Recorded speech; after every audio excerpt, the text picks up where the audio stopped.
Any person may become great. There is a principle of power in every person. By the intelligent use and direction of this principle, man can develop his own mental faculties. Man has an inherent power by which he may grow in whatsoever direction he pleases, and there does not appear to be any limit to the possibilities of his growth. No man has yet become so great in any faculty but that it is possible for some one else to become greater. The possibility is in the original substance from which man is made.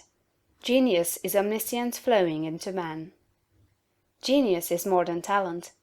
Talent may merely be one faculty developed out of proportion to other faculties, but genius is the union of man and God in the acts of the soul.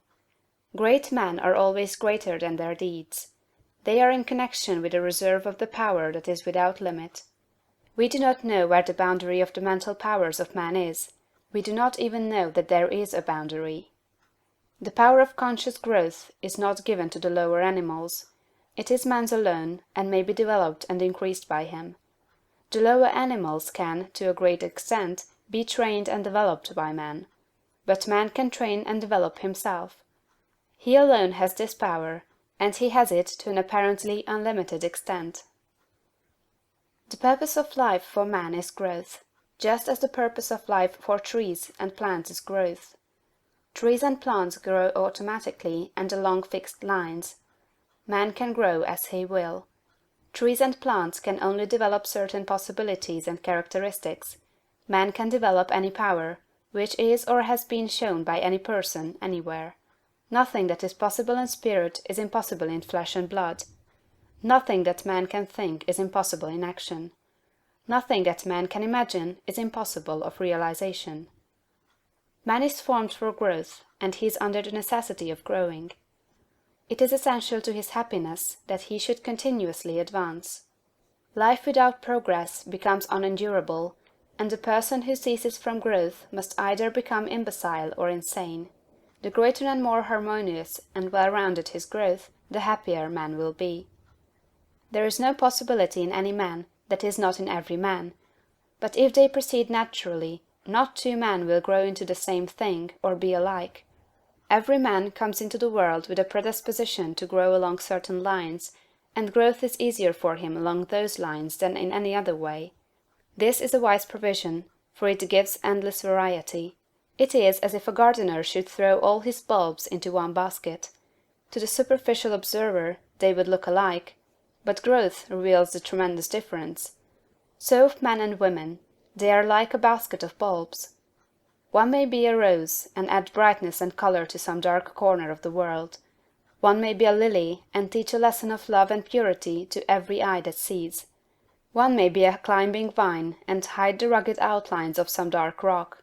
One may be a great oak among whose boughs the birds shall nest and sing, and beneath whose shade the flocks shall rest at noon, but every one will be something worthwhile, something rare, something perfect. There are undreamed of possibilities in the common lives all around us in a large sense. There are no common people. In times of national stress and peril, the cracker-box loafer of the corner store and the village drunkard become heroes and statesmen through the quickening of principle of power within them. There is a genius in every man and woman, waiting to be brought forth.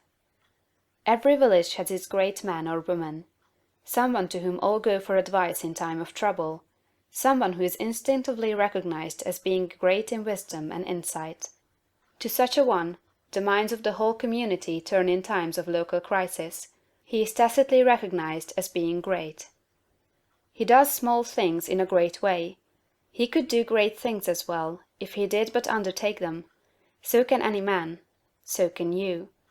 The principle of power gives us just what we ask of it. If we only undertake little things, it only gives us power for little things. But if we try to do great things in a great way, it gives us all the power there is. But beware of undertaking great things in a small way.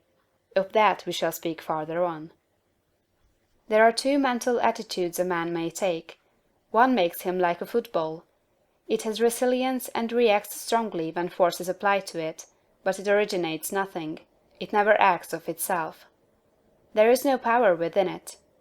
Men of this type are controlled by circumstances and environment. Their destinies are decided by things external to themselves. The principle of power within them is never really active at all. They never speak or act from within. The other attitude makes man like a flowing spring. Power comes out from the center of him. He has within him a well of water springing up into everlasting life. He radiates force, highest felt by his environment. The principle of power in him is in constant action. He is self-active. He hath life in himself. No greater good can come to any man or woman than to become self-active. All the experiences of life are designed by Providence to force men and women into self-activity, to compel them to cease being creatures of circumstances and master their environment. In his lowest stage, man is the child of chance and circumstance and the slave of fear.